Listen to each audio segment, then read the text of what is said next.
Amén. Buenas noches, hermanos, ¿cómo están? Que la Muy gracia, bien, la paz y el amor de gracias a Dios Dios. esté con cada uno de nosotros. Amén. Me disculpan la interrupción de los avisos parroquiales antes de la clase, pero necesitamos tener un poquitico de orden también. Está bien la tertulia, está bien todo, pero el Señor también nos manda que hagamos las cosas con orden, ¿cierto? Y nos vamos dilatando y después, entonces no. También es un poquitico en estrecho con ustedes. Les dije que les iba a enseñar Santiago, que no quería hacerlo exegéticamente, sino que iba a abordar como bloques, temas, pero la verdad no he sido capaz. Y no he sido capaz a la razón de que cada día, bueno, va a dar este bloque y solamente va a hablar de esto, pero después digo, y bueno, ¿y cómo no hablo de esto? ¿Y cómo no hablo de aquello otro? Entonces, creo que vamos a hacer un cambio, lo vamos a ver exegéticamente. Pues si a ustedes les parece, si no, pues lo hacemos por bloques, pero igual venimos haciéndolo exegéticamente. No hemos podido salir de los primeros 4 versículos, o sea que la hermana Licede y su esposo pues se pueden poner al tanto rapidito. Nos reunimos los martes y los jueves a estudiar, estamos estudiando Santiago, la vida del discípulo. Vamos a insistir, voy a insistir con esto, hermanos. Las iglesias, las congregaciones, no la iglesia. Las congregaciones de la iglesia del Señor no necesitan miembros. Es más, si algo le está sobrando a las congregaciones de la iglesia de Cristo, son miembros. Así es. Y antes de que agarren las piedras y me apedreen, déjenme explicarles. Los miembros, o sea, yo no sé si nos vamos estrictamente al término bíblico, ese término no es bíblico, salvo que lo miremos en la alegoría del cuerpo de Cristo, pero entonces somos miembros del cuerpo. Bueno, la iglesia es el cuerpo y por eso somos miembros, pero nosotros estamos solamente pensando en una palabrita que cuando yo estudié teología, pues no la vi, no sé, la teología más moderna, de la que está graduada Elizabeth Tavares, pero esa palabrita membresía por ningún lado en la iglesia del Nuevo Testamento. Por ningún lado. Pero nosotros sí vemos que hay un celo, desde nosotros los líderes, hay un celo por la membresía. Ay, no, y estamos súper preocupados por la membresía. Y hablo a los líderes. Estamos preocupados por la membresía. ¿Por qué? Estamos preocupados por la membresía porque cada hermano que es un miembro de la iglesia, estoy preocupado porque quiero y me estoy esforzando yo como líder para ayudarlo a llegar al cielo. Estoy preocupado yo por la membresía porque quiero que la congregación en la que el Señor me puso a liderar tenga unos miembros activos y que estén trabajando por la obra del Señor y que estén trayendo más almas. Esa es mi preocupación por la membresía. O mi preocupación por la membresía va única y exclusivamente, discúlpenme, por los, qué sé yo, los 5, los 10, los 20, los 50, los 100, los 500, los $1000 que ofrendan. Porque en Latinoamérica tenemos esto. Hermano, con los miembros de mi congregación no se meta. Pero, ¿qué estamos haciendo? O sea, ¿dónde está nuestra preocupación?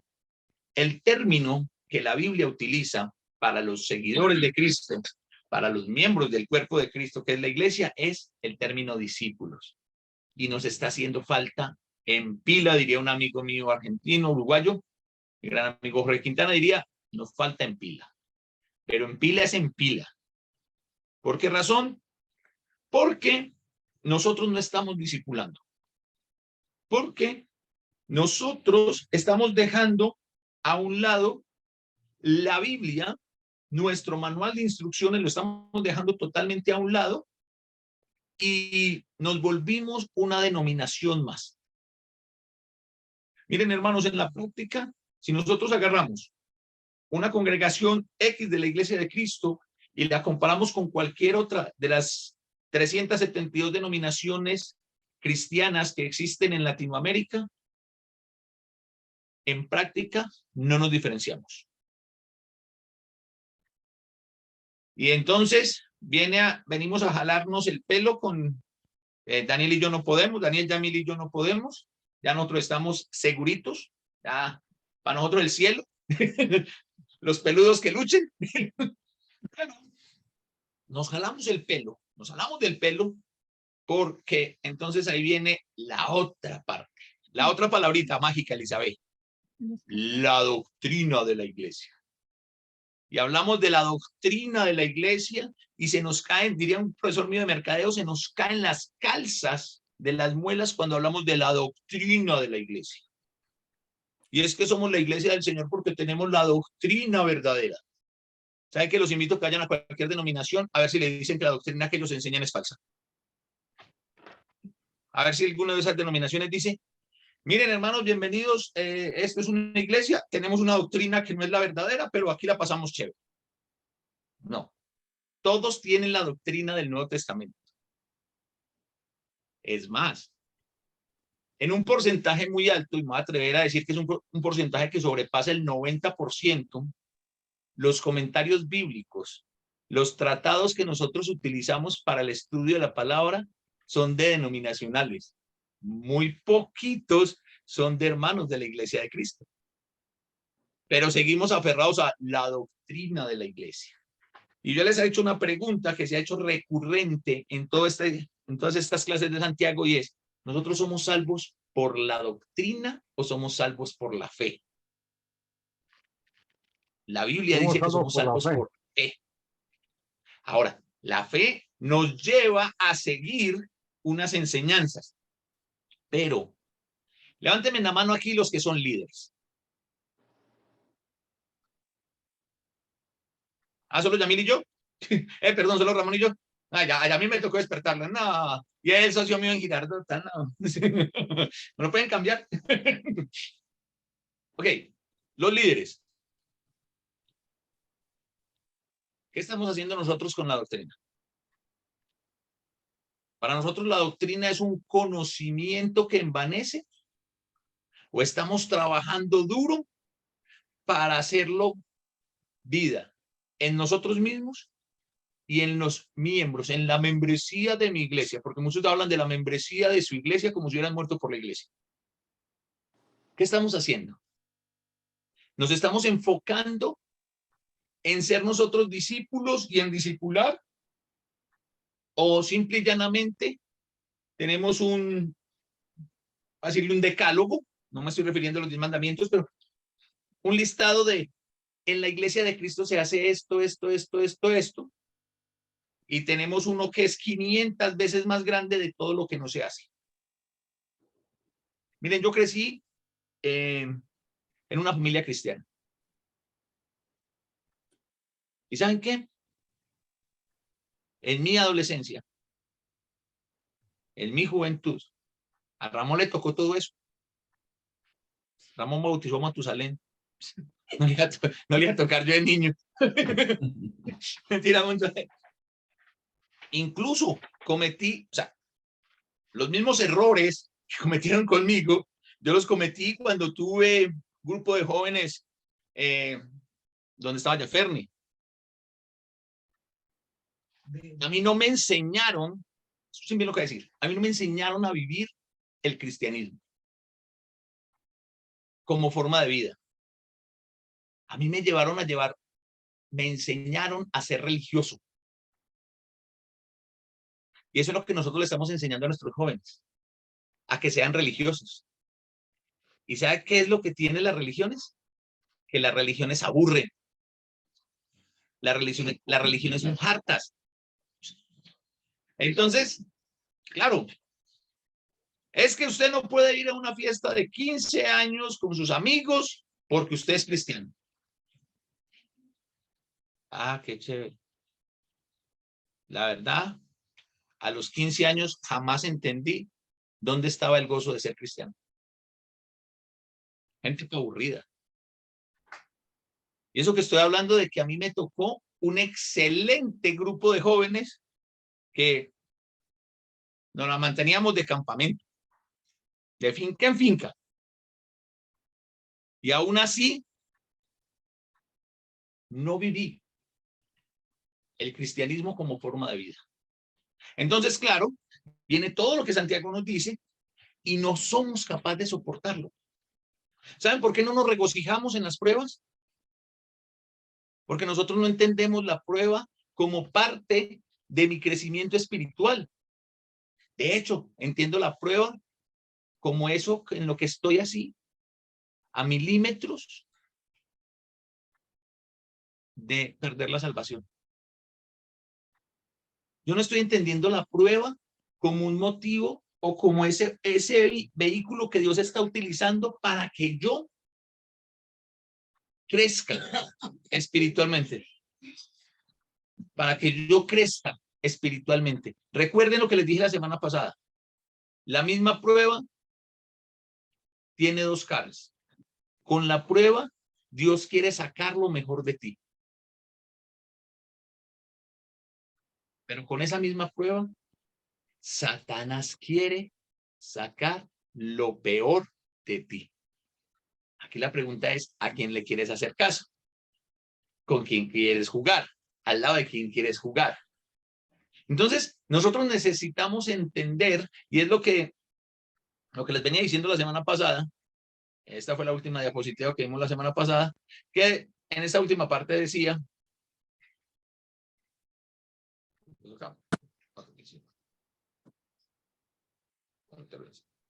nuestras pruebas deben convertirse en periodos de aprendizaje.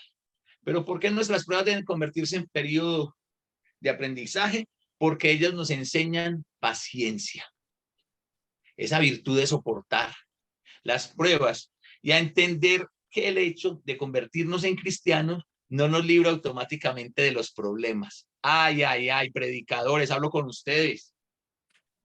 ¿Cuántos estamos por ahí predicando un evangelio que no es el evangelio? Miren, la predicación, entre comillas, más efectiva que hay en el mundo cristiano tiene sus duros. Ahí por ahí un Cash Luna, sé que es centroamericano, pero el pobrecito vive en Miami, en una mansión de locos, ¿sí? Y no estoy diciendo que eso sea malo. Lo que estoy diciendo que es malo es lo que él predica. Porque cuando yo predico y le digo a la gente que porque se hace cristiana se le van a acabar los problemas, eso es una gran mentira. Cuando yo le digo a una persona, mire, venga, hágase cristiana, diezme, y el Señor le va a multiplicar el 1000%, esto no es una entidad financiera, o sea, esto no es Wall Street. La ofrenda no es la bolsa de valores donde yo invierto algo para ganar. Yo gano en el cielo. Ah, que el Señor me quiera bendecir después, eso es otra cosa. Pero no es el objetivo. Pero cuando mi predicación es esa, ay, verdad, perdón, lo siento, se me olvidaba que estaba hablando con la iglesia de Cristo. ¿Verdad que nosotros el tema de la ofrenda, para nosotros el tema de la ofrenda lo dejamos por allá? Y como le digo a los hermanos en la iglesia en la que sirvo, nuestras ofrendas son el sándwich entre la limosna católica y el diezmo pentecostal. Porque nuestro caballo de batalla es, en la iglesia de Cristo no diezmamos. Ojalá nosotros entendiéramos lo que es ofrendar, ojalá nosotros entendiéramos a cabalidad lo que dice el autor de Hebreos, donde muestra que ser cristiano es muy superior a todo lo que hubo en la antigüedad y así mismo tendría que ser nuestra ofrenda. O sea, no tendríamos que hablar de un 10%, tendríamos que hablar de mucho más. Pero no, ¿cómo se le ocurre, hermano? Eso no, porque es que a la gente no le gusta que le toquen el bolsillo. A la gente no le gustan muchas cosas, pero ¿saben por qué? Porque nosotros simplemente somos miembros. Nos volvimos miembros de una iglesia. No nos sentimos parte de la iglesia. Los que más se ponen la camiseta, los que más se ponen la 10, entonces son los hermanos que sirven y ayudan en diferentes cosas, en el servicio de adoración, en la limpieza, en el mantenimiento, en X, en Y, pero no nos estamos poniendo la camiseta de ser discípulos. El discípulo es el que entiende de que listo, soy discípulo de Jesucristo. Como soy seguidor de Jesucristo, pues tengo que parecérmelo más a él. Ustedes recuerdan el día que un joven llega a donde Jesús y le dice, Señor, yo quiero ser tu discípulo. Jesús se voltea y le dice, mi hijo, las aves del cielo tienen nidos, las zorras tienen guaridas, el Hijo del Hombre no tiene dónde poner la cabeza, dónde recostar la cabeza. Yo no veo la prosperidad que le estaba prometiendo Jesucristo al tipo, ni a él ni a nadie, ni veo los que dicen, no, es que ya te vuelves cristiano y se te acaban los problemas. Falso, falso de toda falsedad. Ay, hermano, pero es que el Señor Jesús dijo que en el mundo íbamos a tener aflicción. No, es una cosa es tener aflicción y otra cosa es tener problemas, tener dificultades. ¿O será lo mismo? No, no. ¿Es lo mismo tener aflicción que tener dificultades? No, no. Para mí sí. Miren, hermanos. No. ¿Quién dijo para mí sí? Yo, para mí sí. Marina. La de Ok. siempre, la de siempre. Puede ser un sinónimo y me gusta, o sea, eso me gusta. Que digan lo que ustedes sienten de verdad, porque es que para eso estamos acá. Acá nadie tiene verdades absolutas. Acá entre todos estamos construyendo lo que nosotros tenemos que vivir. Puede ser que yo entienda aflicción como sinónimo de dificultades. Claro, es que a veces pasamos por situaciones y por dificultades bien apremiantes. Acá en Colombia hay un dicho que dice que Dios aprieta pero no ahorca. Pero unos ratos acá como que va sintiendo como que, bueno, Señor, pero se te está yendo la mano en la apretadita. Sí, porque nos sentimos sin aire ya. Entonces ahí es donde yo digo, listo, yo puedo tener aflicción. No. Cuando Jesús dice que en el mundo vamos a tener aflicción, es porque la gente realmente en el mundo no es feliz. Porque no son libres. En el mundo uno es esclavo. Y es una realidad. El ser humano es esclavo. Donde usted lo ponga. Si usted lo pone como discípulo, el discípulo es un esclavo de Jesucristo. Y si usted quiere estar en el mundo, uno en el mundo es esclavo del pecado. ¿O no es cierto? Así es, hermano. ¿O me lo acaba de inventar? Cierto, sí. Es así, ¿cierto? Entonces tengamos eso en mente. Entonces, nosotros nos regocijamos en la prueba porque la prueba me trae paciencia, me da la capacidad de soportar, me enseña a soportar, me ayuda a ser resiliente, ¿sí? La diferencia, Marina y hermanos, entre la aflicción y la dificultad cuando yo soy discípulo del Señor, es que la aflicción es eso que no tiene el del mundo. El del mundo está clavado en su depresión, clavado en su problema, y él no ve la salida. La diferencia con el discípulo del Señor es que el discípulo del Señor tiene a primera mano la salida. ¿Ustedes saben cuál es? ¿Cuál es la salida más efectiva y la que menos utilizamos? La oración. ¿Cuál? Ya mi mamá la dijo, pero... La oración. La oración. La oración. Nosotros la tenemos ahí. Eso es lo que hace eso es lo que marca la diferencia, Marinita. Que por difícil que esté la situación, nosotros tenemos un Dios que es por encima de eso. Y que así de él, cualquier cosa puede pasar. En años anteriores, en el año pasado o el antepasado, cuando empezó este grupo maravilloso de Houston a Medellín, les enseñé, les dije que el cristianismo es un camino de rosas. ¿Cierto que el cristianismo es un camino de rosas? Con espinas. Con espinas. La hermana Lice, ábrame el micrófono que yo a la hermana Lice diciendo que no. Las espinas bien punteadas. Espinas. A ver, hermana Alicia, ¿usted por qué dice que el cristianismo no es un camino de rosas? Cuéntenos a todos. Hermano, porque sabemos todas las dificultades que vamos a pasar en el cristianismo, pero tenemos la certeza que estamos con Dios y que Él sí nos va a dar esa salida. Como cristianos vamos a sufrir aflicciones en este mundo, pero siempre teniendo la certeza de que el Espíritu Santo es nuestro consolador y que Él va a estar con nosotros siempre. Amén. Sí, hermana, pero ¿por qué el cristianismo no es un camino de rosas? ¿Por las dificultades? Por todas las dificultades, porque tenemos la lucha con el enemigo. Ok, voy a utilizar las palabras del gran filósofo guatemalteco Ricardo Arjona. O aprendes a querer la espina o no aceptes rosas. Oh, el cristianismo sí es un camino de rosas. De rosas, no de pétalos. Yo no dije en ningún momento que el cristianismo fuera un camino de pétalos, yo dije un camino de rosas. ¿Y qué conforma la rosa?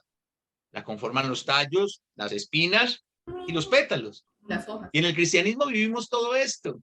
Hay días que estamos caminando sobre la incomodidad del tallo. Y por ahí de cuando en cuando nos encontramos la espina. Pero hay otros momentos en los que estamos caminando sobre los pétalos, chévere, tranquilitos, ¿cierto? Entonces es importante. Ahí es donde nosotros aprendemos a regocijarnos en la prueba, porque la prueba trae a nuestra vida paciencia. Ramón, ¿estás levantando la mano o solamente te pusiste la mano en la No, cabeza? está bien. Cuéntame. Es que hay un dicho que me gustó mucho que dice que no te quejes porque la rosa tiene espinas. Alégrate porque las espinas tienen No se hermosas te está rosas. entendiendo, Ramón. Hay un dicho que dice, no te quejes porque la rosa tiene espinas. Alégrate porque las espinas tienen unas hermosas rosas. Es así. Muy poeta usted. Bueno, vamos a ir por acá entonces. Vemos las pruebas como parte de nuestro aprendizaje. Entendemos que por el hecho de convertirnos en cristianos, aquí la palabra no debería ser cristiano, debería ser en discípulos, nos vamos a librar automáticamente de los problemas, sino que la fe nos enseña a enfrentarlos correctamente, viéndolos desde la perspectiva celestial. Aquí es donde nosotros nos gozamos en las pruebas. Cuando vemos las pruebas como un medio para crecer moral y espiritualmente, vamos a gozar de sus frutos. ¿Sí? Miren, nosotros vivimos en una generación inmediatista. Nosotros queremos soluciones todo, o sea, todo tiene que ser rápido ya. Estamos en la era de que todo es rápido, ¿sí? Necesito saber algo, tengo Google, ¿no? Ahí tengo Google, tengo el celular en la mano, y tengo el portátil y tengo Google porque necesito la información ya. ¿Cierto?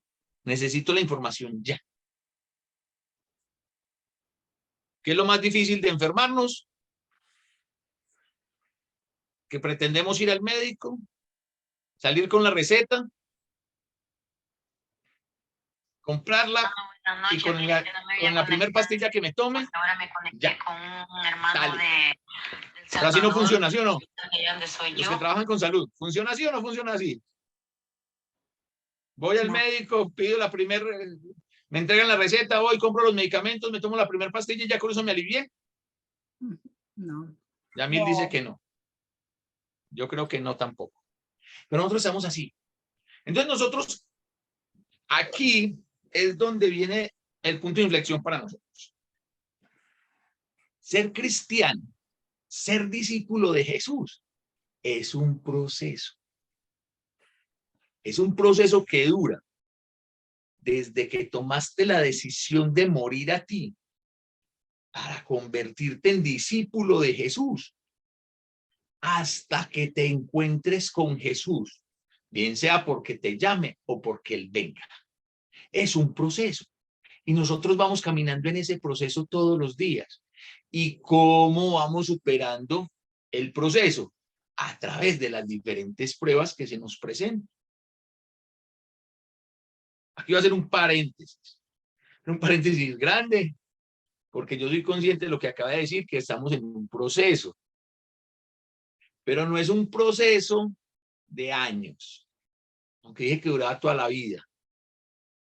Estoy haciendo esta salvedad porque hace algún tiempo una hermana me decía, hermano, pero es que ellos todavía son niños espirituales. A ver, defíname niño espiritual. No, hermano, es tan simple como es. Una persona a los 7 años de edad, ¿es niño o es adulto? Niño. Pues es niño, ¿no? Sí, Por eso, niño. hermano, entonces mire que es que ellos apenas llevan 10 Niño. añitos en el cristianismo. Ah, no, no me jodas. Discúlpame la expresión, pues, pero no me jodas. O sea, los llevábamos entonces en la niñez, la adolescencia, hasta que cumplan 18, ¿qué? Hasta que saquen cédula. No, ojo, que cuando nosotros decidimos convertirnos en discípulos del Señor, nosotros tomamos esa decisión. Y esa decisión implica ser esclavo de Jesucristo. Y sí estoy disfrutando, sí voy llevando el proceso, pero eso no tiene que ver con años. Entonces, imagínense, entonces, a ver, pensémoslo en esa idea. Entonces, ¿cuánto tiempo, Daniel, tendríamos que esperar para tener discípulos a los que les podamos encargar ciertas cosas en la obra? Imposible eso. A los niños siempre le encargan ciertas tareas, hermano. Daniel, ¿no te escucho? No, o sea que tan pronto comiencen a madurar hay que darles responsabilidades. Pero No no lo es, escuché pero mucho. no va por tiempo, que no va por tiempo. Por sino eso, pero en ese orden de pensamiento, entonces, Ah, a o sea, ver, pensémoslo así. si pensáramos, Si los cristianos van a madurar, si pensáramos eso, entonces decimos, bueno, hay que esperar a que tengan 12, 13 años para darle responsabilidades. Y no es así.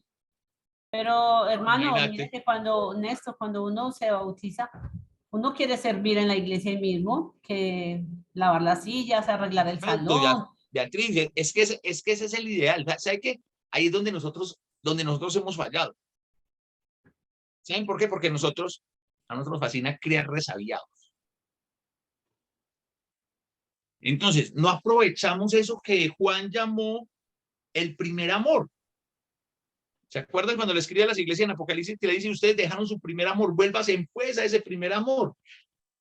Cuando recién estamos convertidos, ay, literalmente nosotros nos agarramos el cielo con las manos, nosotros queremos hacer, nosotros queremos predicar, De nosotros todo. tenemos ideas. Sí. Pero ahí vienen los mayores y, no, venga, espere. No dejan es que, trabajar, no dejan de una, lo aplastan a uno. espere, aguante. Entonces, ¿la gente qué hace? Ay, no, quémonos así. Y después queremos, ay, pero estos hermanos que no despegan. Ay, papá, si usted los paró, si usted mismo los paró. Entonces, ojo, nosotros tenemos que aprovechar todo eso dentro del discipulado. Y dentro del discipulado tengo que enseñarle a ese nuevo discípulo que va a pasar por momentos difíciles, claro, pero que él tiene un Dios que es más grande que ese problema. Hay una frase que se ve mucho por ahí en redes sociales y en posts que dice, no le digas a Dios qué tan grandes son tus problemas. Dile a tus problemas qué tan grande es tu Dios. Eso es lo que nosotros tenemos que hacer. Así es que nosotros vamos a empezar a vivir el cristianismo. Vamos a ser discípulos que sabemos que la prueba es el medio que Dios está utilizando para ayudarme a crecer a mí en todos los aspectos, para que yo pueda dar frutos. ¿Sí? Dice ahí en el texto, más tenga la paciencia su obra completa, para que seáis perfectos. Es decir, la prueba produce paciencia. Y la paciencia me hace perfecto. Entre nosotros, hoy literalmente no hay ningún perfecto, porque ni siquiera está el hermano perfecto Soto hoy conectado con nosotros, ¿cierto? Pero, ¿qué es la perfección? Ayúdenme ustedes con el, ¿qué piensan ustedes que es la perfección? ¿Qué piensa el hermano José Reinaldo Briceño? Buenas noches, ¿cómo estás? ¿Qué piensa usted, hermano, de qué es la perfección?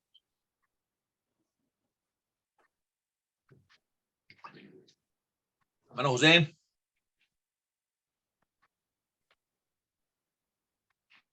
¿No? Bueno. Hermana Marina, ¿qué es la perfección? La perfección es lo ideal.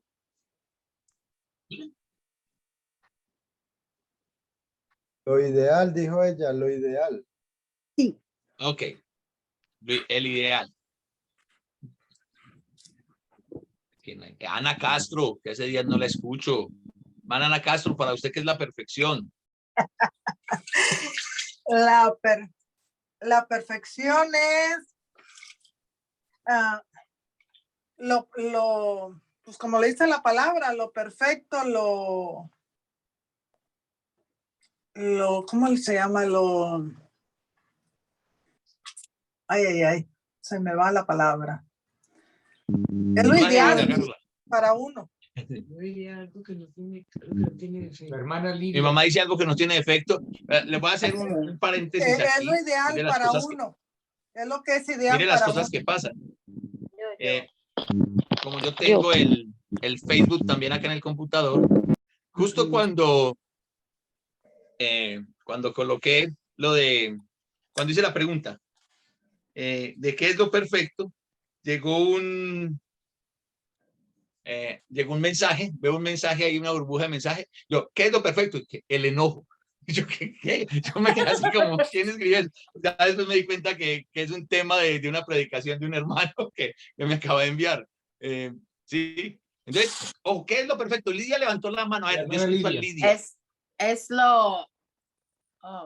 algo que sin defecto, lo que llega a su punto máximo, algo perfecto, sin defecto alguno.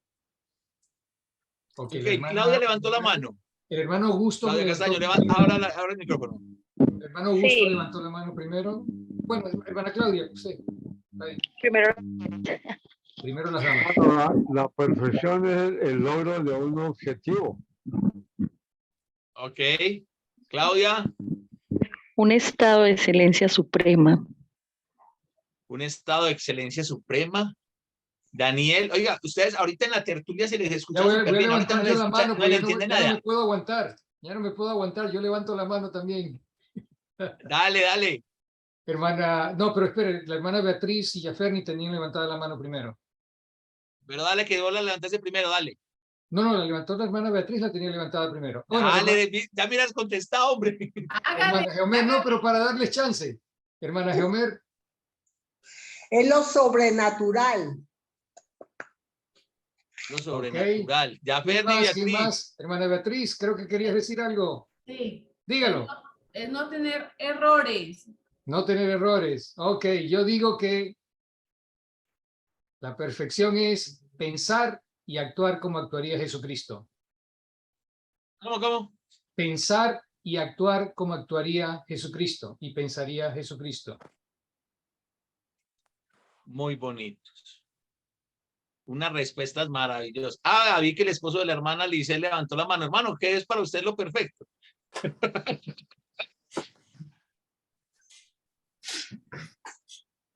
Pues realmente para mí hacer las cosas, pienso hacer las cosas tal cual están en la Biblia.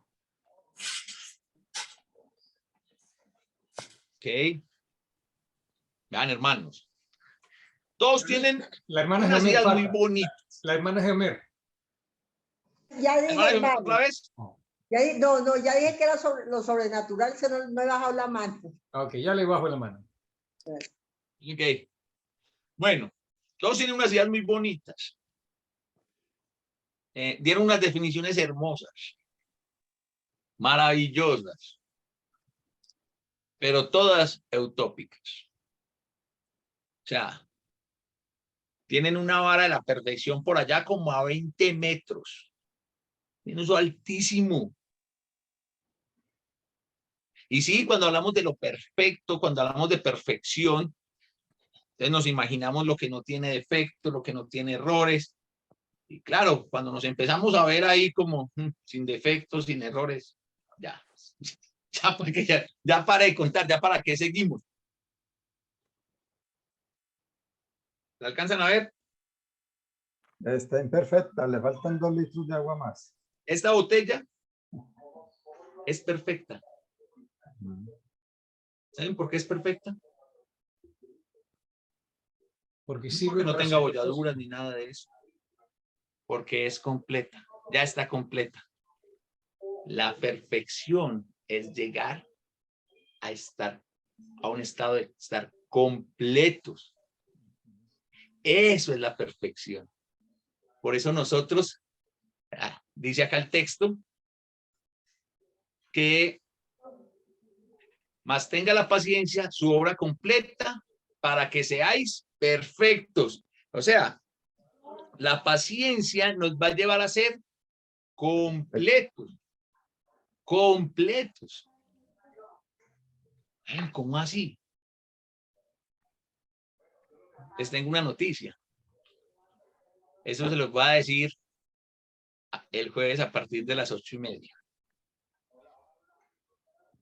Hermanos, muchísimas gracias por su atención. Dios me los bendiga.